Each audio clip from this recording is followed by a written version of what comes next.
दर्शकवृन्द नमस्कार। AP talk टाइममा स्वागत छ। म मनोज जोशी। भारतीय ओयल कर्पोरेसनबाट पेट्रोलियम पदार्थको भाव बढेर आएको र भाव समायोजन भन्दै नेपाल ओयल निगमले पेट्रोलियम पदार्थको भाव बढाएर सिधा भन्नुपर्दा जनताको ढाड नै सेक्ने काम गरेको छ। कोरोनाको महामारीले जनता छटपटाइरहेको अवस्थामा आम सर्वसाधारणमाथि राज्यले मूल्य वृद्धि गरेर पीडामाथि झन् पीडा थप्ने काम गरेको छ। महिनामा दुई पटक पेट्रोलियम पदार्थको भाव बढाउनु कति जायज हो, यो प्रश्न सरकार र सम्बन्ध निकायलाई। सुखी नेपाली समृद्ध नेपालको नारा बोकेको सरकारको यो कस्तो रवैया हो? निजी क्षेत्रलाई पेट्रोलियम पदार्थ खरिद पनि गर्न नदिने अनि एकलौटी रूपमा रकम बढाउँदै जाने, निगम नाफामा हुँदा कर्मचारीको बोनसदेखि अनेक सुविधा पनि थपिने अनि घाटा बन्ने, त्यसको नाममा जनताको ढाड सेक्ने, यो कदापि सही हुँदैन। किन मूल्य वृद्धि गराइयो? जवाब माग्नेछौँ। हामीसँग हुनुहुन्छ नागेन्द्र शाह, उहाँ नेपाल ओयल निगमका निमित्त कार्यकारी निर्देशक हुनुहुन्छ। स्वागत छ सर यहाँलाई। धन्यवाद। कस्तो छ? आराम हुनुहुन्छ? आरामै छ। पछिल्लो अवस्थामा राज्य आम नागरिकप्रति तपाईहरू पनि राज्य अन्तर्गतकै निकायमा पर्नुहुन्छ, किन यति धेरै ऐषुण बनेको र निर्दयी बनेको? त्यस्तो चाहिँ होइन। यो अलिकति निगमले हुन त जे पनि हिसाब किताबहरू पारदर्शी रूपमै सधैँ पब्लिस गर्दै आइरहेको पनि छ। यो अलिकति कता कता बुझाइमा कमी भए जस्तो देखिन्छ। अघि नै भन्नुभयो मूल्य वृद्धि। मूल्य वृद्धि भनेको हामी सबैलाई थाहा भएको कुरा हो। यो हाम्रो नेपालमा बन्ने सामान होइन, त्यही इन्डियाबाट हामी लिएर नेपालमा आपूर्ति गर्दैछौँ। आजको मितिमा पनि तपाईँ हेर्नुहुन्छ भने इन्डियाभन्दा त्यही इन्डियाबाट ल्याएर नेपाल ओयल निगमले पेट्रोल 30 रुपियाँ सस्तो, डिजल 36 रुपियाँ सस्तो दिएछ। सोर्स त त्यही इन्डिया हो। अझ हामीले सस्तो पाइरहनु भएको छ। तर नेपालीको आम्दानी कति छ त्यो पनि त हेर्नु पर्छ। नेपाल आम्दानी भन्दा पनि यो आफ्नो देशमा उत्पादन भएको सामान भएको भए अभियसली तपाईँले भनेको कुरालाई सरकारले सबैले मध्यनजर यसलाई पक्कै राखिन्थ्यो होला। इन्डियाले पनि आखिर विदेशबाटै ल्याएको, इन्डियामा पनि टोटल जति खपत हुन्छ त्यसको 80% उसले आयातै गर्छ, 20% मात्रै उसको आफ्नो फेरि क्रुड ओइल। हामीसँग त जिरो नै छ। आखिर हामी त्यही इन्डियाबाट ल्याएर इन्डियाभन्दा पनि 30 रुपियाँ पेट्रोल सस्तो दिनु र 36 रुपियाँ सस्तो दिनु, मलाई लाग्छ सायद यो पब्लिकले पनि यो कुरा थाहा पाउनुभयो भने पक्कै निगमले यो जनताको ढाड सेक्ने काम होइन कि बरु राहतै दिएछ जस्तो महसुस होला। तपाईँलाई यो अवस्थामा अहिले कोरोनाका कारण जनता छटपटाइरहेको अवस्था छ, व्यापार व्यवसाय खस्केको छ, रोजगारी गुमेको छ, दुई छाक पेटभरि खान नपाउने अवस्था छ। यस्तो विकराल अवस्थामा यहाँहरूले बारम्बार इन्डियामा बढ्यो, अन्य विश्वमा पेट्रोलियम पदार्थको भाव बढ्यो, त्यही कारणले हामीले बढाउनु भयो, यो कतिको उचित कुरा हो? उचित हो नि, जायज हो। यो कारणले जायज हो कि भने अलिकति पछाडि जाउँ न हामी। त्यही नेपाल ओयल निगमले विगतमा 70-71 जतिखेर अझ भावहरू बढ्दा 140 रुपियाँ लिटर पनि पेट्रोल बिक्री भएको हो, डिजल 109 रुपियाँ बिक्री भएको अवस्था अर्कै थियो। अब मलाई यति भनिदिनु कि यस्तो कुन नेपालमा प्रोडक्ट छ जसले चाहिँ विगत 7-8 वर्षको रेटभन्दा अहिले तलमा आजको मितिमा हामी 120 रुपियाँमा पेट्रोल छ, 20 रुपियाँ अझ हामी विगतभन्दा सस्तै छौँ। 113मा गएको डिजल अहिले हामी 102मा छौँ, अझ हामी सस्तै छौँ। यस्तो संस्थान बताइदिनु नेपालमा जसले म यतिमा खरिद गर्छु, मेरो ढुवानी खर्च यति छ, नेपाल सरकारलाई तिर्नुपर्ने राजस्व यति छ र हाम्रो यति नाफा र नोक्सान प्रति लिटर बजेछ भने यस्तो पब्लिस गर्ने एउटा संस्थान नेपालको बताइदिनु त।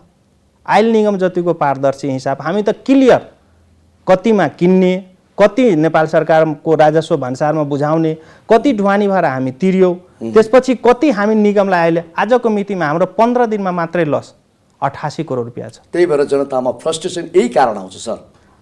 हरेक कुरामा महँगी, हरेक कुरामा ठगी, पाइलामा ठगिएका छन्, पाइलामा रकम छैन, कसरी खाने, के तिर्ने हो कि भन्नुहोस् त? त्यो कुरा हो। तपाईँलाई उचित हो। तपाईँले पेट्रोल किन्दाखेरि कति पैसा तिर्नुहुन्छ?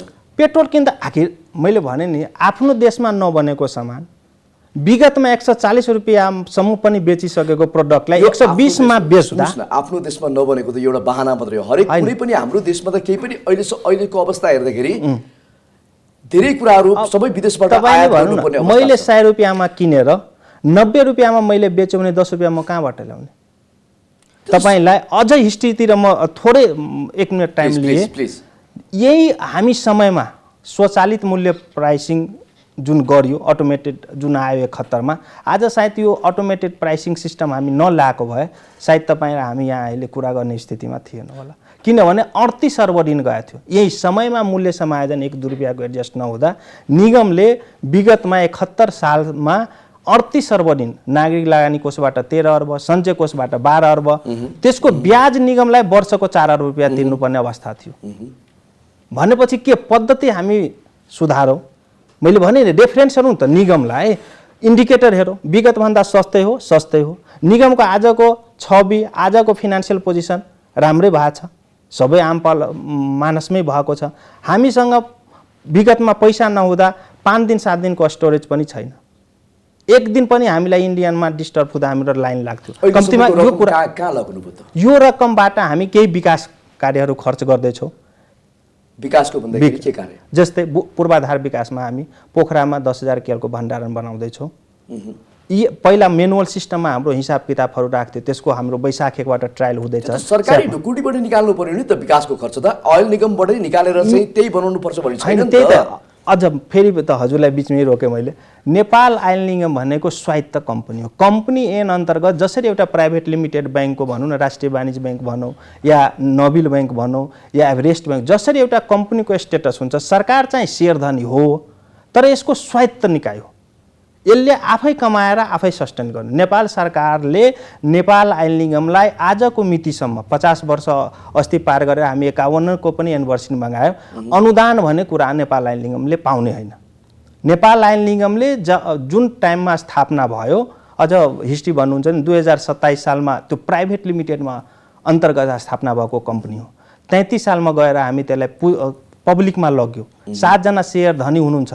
7 जनामा अर्थ मन्त्रालय, उद्योग वाणिज्य आपूर्ति मन्त्रालय, उपभोक्ता संरक्षण हित विभाग, नेपाल ब्याङ्क लिमिटेड, राष्ट्रिय वाणिज्य ब्याङ्क, राष्ट्रिय बीमा कम्पनी र नेसनल ट्रेडिङ थियो, जसको अहिले खाद्य व्यापार कम्पनी आयो। यो 7 जना पब्लिक कम्पनी हुने भएकोले अहिले पब्लिक कम्पनीको स्टेटसमा आयल निगम कार्य चाहिँ मन्त्रालयदेखि लिएर संस्था हुँदो रहेछ त। भनेपछि यसले आफै कमाएर आफै खर्च गर्ने हो।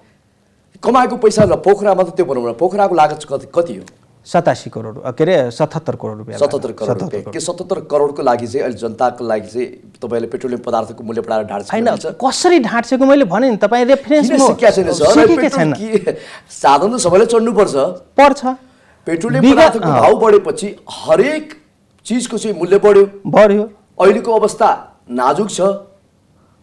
जनता कसको? यो प्रश्न मैले तपाईँलाई राख्न त्यही त मैले जस्तै अहिले तपाईँले भने पेट्रोलियम पदार्थको कारणले अन्य प्रोडक्टको भाव बढ्यो भन्नुभन्दा अहिले त म डिजल 113 मा बेचेको आयल निगम डिजल 102 मा बेचिरहेछ। अहिले उल्टो घट्नुपर्ने होइन? आयल निगमको कारणले महँगी घाटा पनि बेहोर्नुपर्छ। बेहोरिरहेछु त। एलपिजीको तपाईँ कुरा गर्नुभयो भने आज 1 सिलिन्डरमा नेपाल आयल निगमले 418 रुपियाँ घाटा बेहोर गरिरहेछ। सबैको एउटा चुलोसँग जोडेको कुराले हाम्रो व्यवस्थापन, सञ्चालक समिति भनौँ, मन्त्रालय भनौँ, एलपिजीलाई अहिले तपाईँहरूले बरु कसरी हुन्छ, क्रस सब्सिडी हुन्छ कि केही दिन थामेर हुन्छ नि, विगतमा जुन केही पैसाहरू कमाएछ भने त्यसबाट तपाईँहरू मेकअप गर्नु। अहिले एलपिजीको 1 सिलिन्डरमा आज एउटा चुलोमा जुन 1 सिलिन्डर गइरहेछ त्यसमा हामी 418 रुपियाँ खर्च बिहे गर्छौँ। अझ कस्टिङ यसको हेर्नुहुन्छ भने त्यो एलपिजीको सिलिन्डर बढाउनेमै हामीलाई 1200 रुपियाँमा पर्छ। नेपाल सरकारलाई त्यहाँ ढुवानी भन्सारहरू लगाएर 300 रुपियाँ त्यहाँ हामीले तिर्नुपर्छ। त्यसपछि त्यो बोटलर्सहरूले जुन ल्याएर कमिसन अहिले घर घरसम्मको जुन डिस्ट्रिब्युसनको नेटवर्क छ त्यहाँ 300 रुपियाँ हामीलाई खर्च गर्नुपर्छ। मात्रै निगमले आफ्नो जुन प्रशासनिक काम जुन एलपिजीमा गरिदिए बापत 11 रुपियाँ मात्रै सिलिन्डरमा हाम्रो कस्टिङ पर्न आएछ प्रोभिजनल।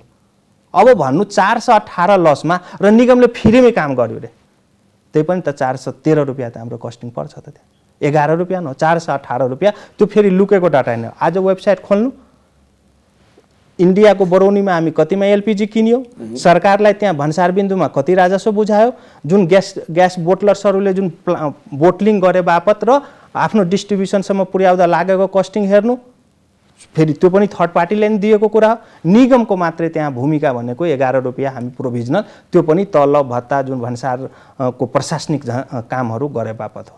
418 मा 11 झिक्दो ल। अनि तपाईँहरू आयल निगम सधैँ घाटामा भन्नुहुन्छ, यो नाफा चाहिँ कहिले हुने? कसरी हामी भन्यो घाटामा? हामी विगत वर्ष लास्ट इयरको पनि तपाईँहरूले नि न्युजहरू कति छाप्नुभयो, 12 अर्ब नाफा गरेको थियो। आज जुन थेगे छु नि हामी, त्यही आज यो मूल्य वृद्धि गर्दा पनि अब फेरि अहिले आएर घाटा भयो। अहिले मात्र पिरियड कसरी घाटा भयो त? यसरी नि त्यो 12 अर्बले त तपाईँहरूको समायोजन गर्नुपर्ने हो। समायोजन भइ नै राखेको थियो। रेफरेन्सहरू हजुरहरूले बढेको रेफरेन्स आयो। विगतमा कोरोनाको टाइममा एकैचोटि लिटरमा 10 रुपियाँ पेट्रोलियम पदार्थ घटा हो नि हामी। खोइ यो कुराहरू त अहिले उठाइदिनु भएन। 10 रुपियाँमा एक फेरि त जसरी अन्तर्राष्ट्रिय बजार घट्यो 10 रुपियाँ घटाइयो, फेरि पिकअप बढ्न थाल्यो, 2 रुपियाँ 1 रुपियाँ गरेर बढाउँदैछौँ। 10 रुपियाँ घटाएकै हो नि त। रेफरेन्सकै रूपमा तपाईँ हेर्न सक्नुहुन्छ। त्यो बेला त विश्व बजारमै मूल्य घटेको थियो। घटेको बेला घट्दा ठिकै हो नि, घटेको बेलामा बढ्दा नबढाउनु। जनताले के चाहन्छन्? जनताले के चाहन्छ भन्नुहोस् न? जनताको आम्दानी कति छ? ल मासिक आम्दानी एउटा कर्मचारीको कति हुन्छ ल भन्नुहोस् त? अब त्यो त पे रोल अनुसार कसैको 40,000 होला, कसैको 50,000 होला। त्यो अनुसार हामीले चाहिँ बजार थेक्न सक्ने अवस्था छ अहिलेको अवस्थामा? अब हेर्नु, यो पर क्यापिटा इन्कम र खर्चको कुराहरू, कस्ट लिभिङको कुराहरू सबैको आफ्नो आफ्नो डिफिडेन्सीको कुरा हो।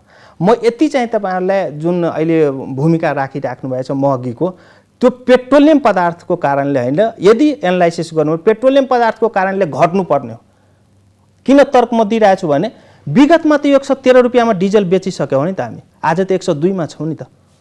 भनेपछि यसले घटाउने हो कि बढाउने हो? हो, विगतको 113 लाई मैले आज 120 गरेको भए तपाईँको क्वेसन अहिले मलाई जायज मान्थेँ। किनभने तपाईँ निगमको कारणले, चाहे अन्तर्राष्ट्रिय बजार होस् या यहाँ होस्, पहिला 113 को प्रोडक्ट तपाईँ अहिले 120 पुर्याउनु भयो, त्यसले गर्दा महँगो भयो। तर हामी त त्यो गरेका छैनौँ। रेफरेन्स दिन्छु, डाटा दिन्छु, अडिटेड ब्यालेन्स सिट दिन्छु। फेरि आयल निगम भनेको एउटा त्यहाँको व्यवस्थापन होइन, महालेखाबाट अडिट हुन्छ। नाफा हो भने परिस्थितिको कुरा गरेको सर, पहिलाको अवस्था बेग्लै थियो, हो। अहिलेको अवस्था नाजुक छ। त्यो तपाईँलाई थाहा छ, सरकारलाई थाहा छ। अब नाजुक छ, कम्पनी त सस्टेन गर्नु पर्यो। हामी उपभोक्ताले भार कसरी सेक्यो? मैले भने 3वटा इन्डिकेटर तपाईँलाई आज पनि भन्यो, त्यही इन्डियाबाट ल्याएर 30 रुपियाँ सस्तो दिएको छु। तपाईँहरूले त झन् आयल निगमलाई प्रशंसा गरिदिनु पर्ने हो कि तपाईँहरू कति कस्ट एफिसिएन्ट प्रशंसा नि छ तपाईँले हैन। गरेको काम। दोस्रो कुरा, विगत कुराहरू पनि छन्। विगतमा तपाईँ 140 सम्म लगेको पेट्रोल आज 120 मा उपलब्ध गराइदिनु भएको छ। डिजल 113 सम्म बेचिसकेको प्रोडक्ट आज 102 मा उपलब्ध गराइदिनु पर्छ। यो फेरि मैले बोलेर होइन, आज कसैलाई फोन गरेर रक्सोलमा सोध्नु कति रेट छ, वीरगञ्जमा सोध्नु कति रेट छ, उताको सुनौलीको भन्सारनिर सोध्नु कति रेट छ, भैरवामा सोध्नु कति रेट, नेपालगञ्जतिर सोध्नु कति रेट छ, रुपियाँ सबै बोर्डर प्राइस खुला छ, सोद्धा हुन्छ। भनेपछि अब यो जुन सरकारको नीति चाहिँ खाए खा नगाए होइन, त्यस्तो भन्न मिल्दैन। किनभने सरकारले घटाएर दिएछ नि, सरकारको कहाँ छ कति कुराहरू राहतको कुराहरू गर्ला, त्यो भनेको मेरो यो त भन्दा दैनिक रूपमा प्रयोग हुने चिजहरूलाई सरकारले सकेसम्म चाहिँ सहुलियत दरमा जनतालाई दियो भने हजुर जनता सरकारको हुन्छ। त्यही त सरकारले त मैले भने नि, पेट्रोल डिजलको कुराले 2 रुपियाँ हामी बढायो। एलपिजीमा जनतामाथि प्रहार गर्न 418 रुपियाँ लस बियर गरेर आयल निगमले आज पब्लिकलाई ग्यास उपलब्ध गराएछ। त्यो प्रशंसनीय काम हो नि त। 1 सिलिन्डरमा 1400 रुपियाँमा बेचेको सामानमा 400 रुपियाँ लस भनेको तपाईँ आफै भन्नु कि हामी 30% लस कस्ट बिलोमा काम गरिरहेछौँ। सिलिन्डर सबैले बाल्दैनन्। तपाईँ गाउँघरतिर जानुहोस्, दाउराले काम चलाइरहेछन्। छैन अहिले धेरै जुन हाम्रो कन्जम्सन हेर्नुहुन्छ भने प्रत्येक वर्ष 15 देखि 20% सिलिन्डरको खपत बढ्दै आछ। बरु पेट्रोल डिजल बरु यो इलेक्ट्रिसिटीहरू आउँदा जुन लोड सेटिङ पहिला आउँथ्यो त्यसले केही मात्रामा पहिलाको जुन ग्रोथ रेट थियो 10 देखि 15 त्यो चाहिँ 6-7 मा आयो। तर एलपिजी मात्रै हामीले यस्तो प्रोडक्ट हो जसले 15 देखि 20% क्रमशः इन्क्रिज भइरहेछ हाम्रो। हजुरको अलिकति डाटा वास्तव मैले भने नि, किन हामी सकेनौँ कि मिडियाले सकेन कि निगमले जे पनि कुरामा यदि यो कुराहरू सबै तपाईँहरूले जनताहरू माझ ल्याउनु भने अवश्य नै निगमले जनताहरू त आक्रोशपूर्ण अभिव्यक्ति दिन चाहन्छ। आक्रोशित छन् जनताहरू।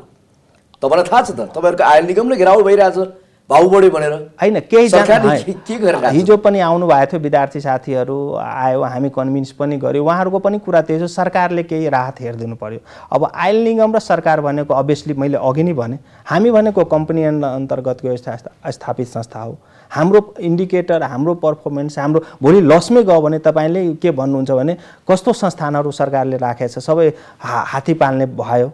तपाईँहरू नै कोही यो क्वेसन गर्नुहुन्छ। तपाईँहरू आयल निगम नाफामा हुँदा चाहिँ कर्मचारीको बोनसदेखि अनेक सुविधा थपिने छैन। अनि त्यसपछि अब घाटामा गयो भने त्यो सबै भार चाहिँ जनतालाई थोपर्ने काम भएको छ कि बोनस पनि खानु भएको कति खानु छ वर्षमा पर्ने? त्यही हो, कतिचोटि बोनस किन्नु चाहिँ कतिपटक बोनस खानु छ ल भन्नुहोस् न नडाली म आज आयल निगममा 13-14 वर्ष बिताएँ, एकचोटि पनि बोनस खाएको छैन र म लेखेर दिनुपर्छ। म पेसाले चार्टर्ड एकाउन्ट सुन करोडौं रुपैयाँ बोनस खाए, बोनस बाँडियो भनेको के छैन। यो हुन्छ के भने नेपाल आयल निगम मैले अघि नै भने नि कम्पनी ऐन अन्तर्गतको स्थापित संस्था भएकोले प्रचलित ऐन कानुन अनुसार यसले वित्तीय विवरण बनाउनु पर्यो, वासलात नाफा नोक्सान बनाउनु पर्यो। महालेखा परीक्षकबाट नियुक्त अडिटरले ऐन कानुनलाई पालना गरेर वित्तीय विवरण बनाउँदा बोनस ऐनमा के एउटा व्यवस्था राखेको छ भने जेनरली नाफाको 10% बोनस छुट्याउनु पर्छ। हाम्रो आयल निगम जस्तो एकाधिकार प्राप्त संस्था र व्यापारिक प्रयोजनको लागि जसले स्थापना भएको छ त्यसलाई 1% दिएछ भनेपछि जुन नाफा हामीलाई हुन्छ त्यसको 1% हामी जस्ट व्यवस्था बापत छुट्याएको छौँ। यो बोनस वितरण भएको छैन। अब जुन बेला छुट्याउँदा एकचोटि छाप्नुहुन्छ, ब्यालेन्स सिट ट्याक्समा जाँदा, एजिएम हामी जुन वार्षिक साधारण सभा गर्दा त्यहाँ पनि ब्यालेन्स सिटहरू हल्लाखल्ला हुन्छ, त्यतिखेर फेरि तपाईँहरू न्युज छापिदिनुहुन्छ। खाएको केही हुँदैन, छुट्टिएको रकमलाई तपाईँहरू बोनस वितरण भयो भनेर यो हल्ला भएको मात्रै हो। तपाईँ आज मिडियाबाटै र सबै आम पब्लिकहरू पनि सुनिराख्नु होला, यदि 15 वर्ष यता कर्मचारीले बोनस वितरण पाएछ भने तपाईँ 15 वर्ष यता एकचोटि 65-66 मा यसरी नाफा भएको थियो, बोनस वितरण हुँदा अख्तियारमै केस पर्यो, सबैले फिर्ता गर्यो। मैले भने नि प्रोभिजन गर्दैमा तपाईँहरूले बोनस छुट्यायो अनि बाँट्यो भन्ने सम्झिदिनुहुन्छ। आजको मितिसम्म बोनस बापत वितरण नभएर बसेको पैसा 3 अर्ब छ। त्यहाँ कसैले आँट गर्दैन अहिले यस्तो माहौलमा बोनस बाँट्ने। अर्थ मन्त्रालयको पूर्व स्वीकृति चाहियो हामीलाई, श्रम कार्यालयको स्वीकृति चाहियो, सरकारी निकाय, फेरि बोर्डको संरचना पनि हाम्रो कस्तो छ भने नेपाल सरकारको उद्योग वाणिज्य आपूर्ति मन्त्रालयको सचिव संयोजक हुनुहुन्छ, अर्थ मन्त्रालयको सहसचिव त्यहाँको सदस्य हुनुहुन्छ, उपभोक्ता हित संरक्षण विभागको सहसचिव सदस्य हुनुहुन्छ, गुणस्तर विभागको डिजी सदस्य हुनुहुन्छ। सबै हाम्रो नेपाल सरकारको निजामतीको सबै सरहरू हुनुहुन्छ, एमडी कार्यकारी बोर्डको सदस्य सचिव हुनुहुन्छ। नेपाल सरकारको स्वीकृति बेगर त हामी एक स्टेप पनि अगाडि सर्न सक्दैनौँ। यो बोनस न्युज मात्रै बनिरहेछ, खाएको चाहिँ छैन। अर्को कुरा, नेपाल आयल निगममा निकै ठुलो भ्रष्टाचार छ भन्छ नि, घट्यो अहिले? मेरो विचारमा त घटेकै छ, घटेको भन्दा पनि छँदै छैन। मैले अब कसरी भन्नु भ्रष्टाचार छ ल भन्नु न। तपाईँहरू पनि न्युज हेर्दा कति कुरा सत्य हुन्छ, कति कुरा असत्य हुन्छ, कति कुरा बायसले पनि आया हुन्छ। केही काम गर्न खोज्यो यो उजुरी पुजुरी परिहाल्छ, आखिर निकाय छ। अहिले त्यस्तो विवादित छ कि छैन? विवादित अहिले छैन, विवादित छैन। अब सरकारले भनेको नीति तथा कार्यक्रम अनुसार हाम्रो बजेट विनियोजन हुने हो। त्यही बजेट विनियोजन अनुसारको हामीसँग सार्वजनिक खरिद ऐन र आफ्नो पनि आर्थिक विनियम छ, त्यो अनुसारको काम कारबाही अगाडि बढाउने हो। अब मैले भने नि, अब हजुरहरूलाई म भन्दा पनि हजुरहरूलाई बढी थाहा हुन्छ, ठेका पर्दा एउटालाई पर्या हुन्छ, अर्कोलाई पर्या हुँदैन। अब त्यसै बिचमा चाहिँ जसलाई पर्या हुँदैन यताउति कुरा आइरहेको हुन्छ। अब त्यसको लागि महालेखाबाट अडिट भइरहेको हुन्छ, अख्तियार दुरुपयोग अनुसन्धान आयोग हुनुहुन्छ, संवैधानिक निकायहरू हेर्छ, गर्छ, कसैले बदमासी गरेछ भने कारबाही हुन्छ। अब यो बढाइएको मूल्य अझै बढ्छ अथवा घट्ने चान्स छ? दुईटै हुन सक्छ, घट्न पनि सक्छ, तत्काल जुन स्पिडमा सम्भावना देख्नुहुन्छ कि यो मैले भने नि हजुर सक्नुहुन्छ घटाउनलाई? कोभिडको टाइममा यतिसम्म बिलो कस्ट आउँछ भने अहिले पनि हामी कोभिडको महामारीमै छौँ, यो मारमै छौँ। सप्लाईमा कस्तो हुन्छ, तीनवटा इन्डिकेटर छ हाम्रो तेलको भाउ बढ्नेमा। सबैतिर इकोनोमी एक्टिभिटी मात्रै नेपालमा होइन, इन्डिया नेपाल जहाँ जहाँ कन्जम्सन भइरहेछ यसको खपत सबैको इकोनोमी बढ्दै गयो, डिमान्ड बढ्ने बित्तिकै केही रेट बढ्छ। केही कुराहरू त्यहाँ ओपेक भन्ने एउटा संस्थान छ, संस्था जुन एसोसिएसन टाइपको, उनीहरूले सप्लाई डिमान्डलाई मिसम्याच गरिरहेको हुन्छ। कति उसले उत्पादन कति भयो, कुनै कुनै बेला टेररिस्ट एट्याक पनि हुन्छ त्यो रिफाइनरीहरूतिर, कुनै बेला रिफाइनरीहरू सटडाउन पनि हुन्छ। भनेपछि यो सप्लाई स्मुथली हुँदै गयो, डिमान्ड त्यति बढेन भने त्यो घट्छ। फेरि यो तेलको मूल्यमा हाम्रो दुई किसिमको डाइरेक्ट इम्प्याक्ट पर्छ। एउटा क्रुड अयलको भाव घटबढ, कति उत्पादन भयो, कति डिमान्ड भयो। अर्को इकोनोमीले डलरको एक्सचेन्ज। यदि इन्डियन इकोनोमी राम्रो हुँदै गयो, हाम्रो त इन्डियासँग प्याक छ डलरको एक्सचेन्ज रेट, हामी यो त तेल किन्ने भनेको त डलरमा हो। यदि एक्सचेन्ज रेट 116बाट 17 भयो, हाम्रो कस्टिङ बढेर आउने भयो, 18 भयो, अझ बढेर आउने भयो। इकोनोमी इन्डियाको राम्रो हुने भयो, 115मा घट्ने भयो। ब्रेन्ट क्रुड जस्ताको त्यस्तै भयो भने डलरको एक्सचेन्जले पनि हाम्रो कस्टिङमा फरक पर्छ। त्यसले गर्दा डलरको अब इकोनोमी हाम्रो इन्डियन राम्रै हुँदै गयो, डलरको रेट घट्यो भने पनि मूल्य घटेर आउँछ। डलरको रेट मूल्य बढ्दै गयो फेरि बढेर आउँछ। अन्तर्राष्ट्रिय बजारमा ओपेक संस्था जो रिफाइनरीहरूले क्रुड अयलको प्रोडक्सन पेट्रोल डिजल बढाएर ल्यायो, कन्जम्सन कम हुने घटेर आउँछ। र अब चाहिँ सिचुएसन छ त्यति चाहिँ साह्रो नबढ्ला नघट्ला। अब 1-2 रुपियाँ भनेको नोमिनल कुरा हो। मैले भनेको पब्लिकले पनि यो कुरा विगतसँग केही कुराहरू तुलना गरिदिँदा हुन्छ। मैले भने नि यस्तो यही संस्थान हो हैन, मैले भने नि 38 अर्ब ऋण गएको थियो। यो संस्थान डिभाइड हुन्छ भने धेरैले पनि अडिटरहरूले गोइङ कन्सर्नमै डाउट छ भनेर रिपोर्ट दिएको थियो कि यसलाई लिक्विडेसनमा खाता के कारणले भयो? त्यही हो मैले भने नि, जति कस्टिङ छ हाम्रो 100 रुपियाँ किनेको सामानमा 99 रुपियाँ चाहिँ हाम्रो कन्ट्रोलमै हुँदैन।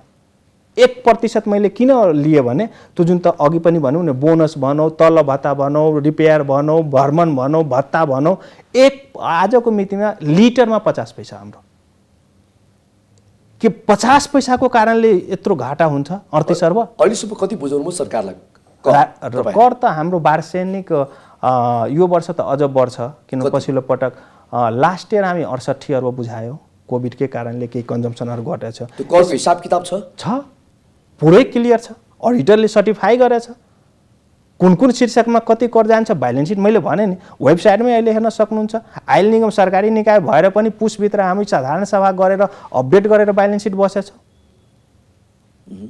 केही यसमा छैन। वेबसाइट खोल्नु, निगमको कति कर बुझाउँदो रहेछ, कतिको आयात गरियो, कति खर्च भयो, प्रशासनिक खर्चमा कति खर्च भयो, सबै पारदर्शी छ। हजुरहरूले अलिकति डाटाहरू हेरिदिनु पर्यो। आयल निगमले सिन्डिकेट लादेको भन्छन् नि, अन्य निजी क्षेत्रलाई पेट्रोलियम पदार्थ खरिद गर्न किन दिएन? आयल मैले अघि पनि भने आयल निगम कम्पिटिसन गर्न किन दिएन? यो त स्वेच्छाचारी नीति भयो, एकलौटी भयो। अघि मैले भने नि, खाए खा नखाए गिच। यो भन्न किन मिल्दैन भने कति कुरा सरकारले स्ट्रेटेजिक डिसिजनमा पर्छ। आज इन्डिया यत्रो ठुलो इकोनोमी भएको कन्ट्रीमा पनि गभर्नमेन्ट कम्पनीले मात्रै कारोबार गरेछ। त्यहाँ 3वटा कम्पनी छ सरकारी, इन्डियन तयार छ। आखिरमा सुविधा पाउने भनेको, सुविधा दिने भनेको जनतालाई हो नि, आम नागरिकलाई हो नि, सर्वसाधारणलाई हो नि। यो भनेको सरकारले भन्छ हाम्रो जनता, सर्वहाराको हामी चाहिँ सरकार। यसमा व्यवसाय आउँदैन। हजुरले अब हामी सुखी नेपाली समृद्ध नेपाल अभियसली हो, भएकै छ, गरिरहेछ, खै त प्रयासरत छ। यही हो तपाईँ हामी बहस गरेको, यही हो सुखी नेपाली समृद्ध नेपाल। त्यसले गर्दा मैले भने नि, जस्तै अघि हजुरले भन्नुभएको निजीकरण, यो अलिकति प्रज्वलनशील पनि पदार्थ भएकोले इन्डियाले पनि यसलाई साह्रै सेन्सिटाइज गरेर, इन्डियामा पनि जस्तै Indian oil, Bharat petroleum, Hindustan petroleum, यो सबैमा सरकारकै सेयर छ। यो तेलको कारोबार चाहे तपाईँ विदेशमा जानु, सबैतिर यो सरकारकै कन्ट्रोल। हाम्रोमा एउटा मात्रै छ, एउटा मात्रै छ। 2टा बरु सरकारले खोल्न पाउँछ। विगतमा के आदेशहरू पनि आएको। अहिले पेट्रोलियम ऐन पनि लास्ट चरणमा छ भने अस्ति पनि मन्त्रीज्यूहरूबाट कुरा भयो। मेरो विचारमा अलिकति यो तरल अवस्थालाई पार हुने बित्तिकै पेट्रोलियम ऐन आउँछ र तपाईँले भनेअनुसार अब निजीकरण देला म भन्दिनँ, तर केही कुराहरू यो कुराहरूमा अभियसली एउटा ऐन आइसकेपछि सुधारमुख चाहिँ। अब यस्तो पाराले त निजीकरण पनि गर्नुपर्ने अवस्था छ। सरकारी एउटा पाटो भयो, निजीले पनि दियो भने जनताले केही राहत महसुस गर्छ पाउँदैन। यो चाहिँ म एउटा चार्टर्ड एकाउन्टेन्ट पनि भएको नाताले, एउटा एनालाइसिस गरेको नाताले, जति आयल निगमले सस्तोमा अहिले उपलब्ध गराइरहेको तेल निजी व्यवसायले त सक्दैन जस्तो लाग्छ मलाई। यसको पूर्वाधारमै यति खर्च हुन्छ। कम्तीमा सरकारले अहिले लगानी गरेर विभिन्न ठाउँमा हाम्रो जग्गा छ, एउटा स्ट्रक्चरहरू बनिसकेको छ। आजको मितिमा त्यसको रिभ्यालुएसन गरेर जुन रिटर्न अन इक्विटी अरू इन्टर्नल रेट अफ रिटर्न गर्यो भने धेरै नै हाई आउँछ। यो फेरि 2-4 करोडमा आउने बिजनेस होइन। यो बिजनेसमा कसैले छिर्नु पर्यो भने कम्तीमा मेरो विचारमा 10 देखि 20 अर्बको लगानी चाहिन्छ। निजी क्षेत्र त तयार छ। हजुरलाई लाग्यो होला यो कुरामा। अब मैले भने नि एउटा संस्थानको रूपमा भएकोले जस्तै रिफाइनरीको कुरा आउला। नेपालमा अहिले हामी के एउटा सिनर्जी बेनिफिट ल्याएको छ भने जुन जुन नाका छ नि हाम्रो, काठमाडौँ छ भने नजिकको नाका कहाँ छ, रक्सोलबाट तेल आइरहेछ। झापा छ भने सिलिगुडीबाट आइरहेछ। नेपालगञ्ज छ भने उताको नजिक गोन्डाबाट आइरहेछ। धनगढी छ भने उता बेतालपुरबाट आइरहेछ। यो मात्रै हामी एक ठाउँमा कतै गर्यो भने लिटरमा 4 रुपियाँ हाम्रो कस्टिङ बढ्छ। ल मानौँ एउटा रिफाइनरी हामी कति राखौँला अरे, कुनै एउटा ठाउँ न दिनुहुन्छ, ल काठमाडौँ र काठमाडौँबाट झापा लाने त तेल कति रुपियाँ हाम्रो ढुवानी भाडा बढेर आउँछ। त्यहाँ सिलिगुडी 15 देखि 20 किलोमिटरमा आउँछ। काठमाडौँबाट लाँदा 200 किलो 400 किलोमिटर कुदेर त्यहाँ झापा पुर्याउनु पर्यो, जुन कि 20 किलोमिटरमा मात्र तेल आइरहेछ। प्रति लिटर हामी मात्रै यो एउटा जुन पूर्वजहरूले हाम्रो सेटअप गरिदिएछ नजिकको डिपोबाट आइओसीको एउटा रिलेसन, त्यसले हामी लिटरमा ढुवानी भाडा मात्रै 2 देखि 3 रुपियाँ बचाइरहेछौँ। ल रिफाइनरी आयो रे, दैलेखमा हाम्रो क्रुड अयल निस्क्यो, एक ठाउँमा न राखौँला, कुनै एक ठाउँमा न दिनुहुन्छ। यो टेक्निकल पाटो भयो, तर जनताले टेक्निकल पाटो खोजेका छैन कि जनताले सहज सुविधा खोजेका छन्। ल उनीहरू बाँच्न पाउने अधिकार, आफ्नो अधिकार पाउनुपर्छ भनेर चाहिँ आवाज उठाइरहेका छन्। भोलिका दिनमा के हुन्छ सर यो महँगीले गर्दाखेरि? महँगी मैले भने नि पेट्रोलियम पदार्थको कारणले महँगी भएको छैन। किन हुँदैन? तपाईँ सार्वजनिक बसमा चढ्नुहोस्, सार्वजनिक अन्य सवारी साधनमा चढ्नुहोस्। मैले हजुरलाई अघि नै लजिक दिएँ नि, 113 मा जस्तै डिजल भनिन्छ नि, डिजल ट्रान्सपोर्टेसनको माध्यम हो रे। डिजल मैले 113 मा बेचेको चिज आज म 102 मा दिइरहेको छु बाबा। निगमले कसरी महँगी बढायो? अब के गर्ने त? अब हुनेले त खान्छन्, हुँदा खानेले चाहिँ के गर्ने? यसको जिम्मेवार तपाईँ लिन सक्नुहुन्छ? संस्थाको रूपमा जुन एउटा कस्टिङ हो मलाई दिएको अधिकारभित्र मैले जिम्मा लिन्छु। यो तपाईँलाई प्रश्न भनेको सरकारलाई प्रश्न हो। अब कतिको मैले भने नि महँगी भयो, केही कुराहरू भयो, सरकारको राहतको कुराहरू सायद सरकारको लेभलबाट यो कुरा गर्दा तपाईँले जोरदार रूपमा उठाउनु पर्यो सरकारसँग, सरकार प्रमुखसँग अथवा चाहिँ जो छ सम्बन्धित निकाय। तपाईँलाई थाहा छ त त्यो कुरा? थाहा छैन? अब यो महँगीको मारमा जनता भन्ने थाहा छैन हैन? अब यस मैले अघि नै हजुरलाई भने नि निगमको कारणले महँगी भएको छ भने त्यति चाहिँ म तपाईँले डिपेन्ड गरिदिन सक्छु। महँगी होला, महँगी छ, तर महँगी भनेको पेट्रोलियम पदार्थको कारणले बढेको छैन भने म डाटाले तपाईँलाई सर्टिफाई गरिदिन्छु। मैले भने नि 140 को पेट्रोल त बेचेको हो निगमले, 113 रुपियाँ आज त सस्तोमा बेचिरहेको छु। र इन्डियाबाट पनि ल्याएर त्यही प्रोडक्ट 36 रुपियाँ सस्तो दिएको छु भनेपछि निगम कहाँ महँगी बढायो त? मलाई त्यो भनिदिनु न, इन्डियाभन्दा सस्तो दिएको छु 36 रुपियाँ लिटरमा, 113 मा बेचिसकेको डिजल आज 102 मा बेचिरहेको छु, के निगमले महँगी बढायो त? सरकारले घाटाको व्यापार गर्न सक्दैन भन्न खोज्नु भएको र त्यसको चाहिँ सबै भार चाहिँ जनतालाई। त्यो अलिकति मैले चाहिँ यो भन्न चाहिँ मिल्दैन, किनभने कम्पनी छैन त, राहत दिइरहेको छु त। मैले अघि पनि भने एलपिजीमा 418 रुपियाँ आज पनि, आजको मितिमा पनि पेट्रोलमा हामीलाई 7 रुपियाँ घाटा छ, डिजलमा 2 रुपियाँ प्रति लिटर घाटा छ। राहत दिए होइन त हामी? ठिकै छ। अब यसको अन्तिममा समाधानको उपाय के हुन सक्छ? हाम्रा दर्शकलाई तपाईँले चित्त बुझाइदिनु पर्यो। समाधानको उपाय यो छ कि मेरो आफ्नो एनालाइसिस, निगमले अभियसली पहिलो प्रायोरिटी कन्ज्युमर हो। हामी यो मध्यनजर राखेर यो डिसिजनहरू सरकारसँग समन्वय गरेर गर्छौँ। निगमलाई पब्लिकको के अरे उपभोक्तालाई क्रय शक्तिमा केही भार परोस् भन्ने डिसिजन निगम लिँदैन। त्यही भएर एलपिजीमा आज प्रति लिटर के अरे प्रति सिलिन्डर 418 रुपियाँ घाटा बिहेर पनि गर्छ। अहिले तत्काल जुन अन्तर्राष्ट्रिय बजार बढेर आयो, कस्टिङ बढेर आउँदा पासन भएको छ, निगमले आफूसँग भएको रिजर्भले पनि कति थेक्न सक्छ? निगमलाई नाफा धेरै चाहिएको छैन। हाम्रो कार्यकारी निर्देशकज्यूले पनि 5% भयो भने हामीलाई पूर्वाधार जति पनि काम गर्नलाई पुग्छ भनेपछि हामी 5% बिलै बस्छौँ, जुन कि एउटा नेपाल सरकारले ऐन कानुनले नै हामीलाई 20% भन्दा माथि के अरे 20% सम्मको नाफाको एलाउ गर्छ। हामी त्यता जाने नै होइन, सरकारी कम्पनी हो, 5% भन्दा बिलैमा काम गर्छौँ। अझ यो वर्ष त मलाई लाग्छ ब्रेक इभनमै हामी बस्छौँ, हामीलाई नाफा चाह छैन। राहत दिनलाई जे सक्छ निगमले प्रयास, कम भन्दा कम कस्टिङ राखेर र जसरी अन्तर्राष्ट्रिय बजारमा मूल्य घटेर आउँछ हामी पब्लिकलाई पास गर्छौँ, घटाउँछौँ। हिजो रातिबाट चाहिँ शनिबार रातिबाट जुन मूल्य बढाइएको छ त्यो मूल्य सकेसम्म घटाउनको लागि यहाँले आजैबाट चाहिँ प्रयास गर्नुहुन्छ यहाँ पनि निमित्त कार्यकारी प्रमुखको नाताले गर्नुहुन्छ? हामी प्रयासरत छौँ। छलफल हुन्छ आज? छलफल मूल्य घटाउनलाई जस्तै हाम्रो कतै कस्टिङहरू, हाम्रो कतै अव्ययहरू छ भने त्यो कन्ट्रोल हामी गर्छौँ, त्यो हाम्रो कुरा भयो। अब अन्तर्राष्ट्रिय बजार त हाम्रो कन्ट्रोलको कुरा भएन। त्यहाँ चाहिँ जसरी आउँछ र हाम्रो इफिसियन्सीले यदि घट्ने खाले छ भने, जुन अघि भन्नुभयो नि, कतै केही कुराहरू हामीलाई लाग्छ यो कुराले चाहिँ कस्टिङ घटाउन सक्छ भने त्यो कुरामा हाम्रो व्यवस्थापन सदैव तत्पर छ र त्यो गर्छ भनेपछि जनताको अभिभावक भनेको सरकार हो, सरकारले यो काम गर्छ भन्ने हामी ढुक्काउनु। यहाँसम्म आएर आफ्नो महत्त्वपूर्ण भनाइराख्नु भयो, त्यसको लागि यहाँलाई धन्यवाद।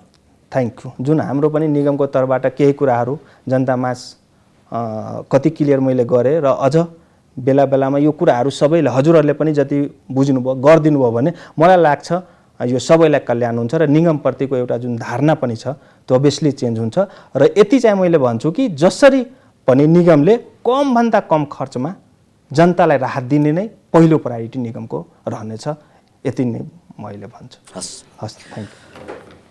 दर्शकवृन्द, आज हामीले कुराकानी गऱ्यौँ पेट्रोलियम पदार्थको मूल्य वृद्धि किन बढाइयो मूल्य वृद्धि भन्ने सम्बन्धमा हामीले कुराकानी गर्दै थियौँ र मूल्य अब कसरी घटाउन सकिन्छ र अब घट्छ या घट्दैन भन्ने विषयमा केन्द्रित भएर छलफल गऱ्यौँ। हामीसँग हुनुहुन्थ्यो नागेन्द्र शाह, उहाँ नेपाल ओइल निगमका निमित्त कार्यकारी निर्देशक हुनुहुन्छ। AP1 हेर्दै गर्नुहोला। नमस्कार।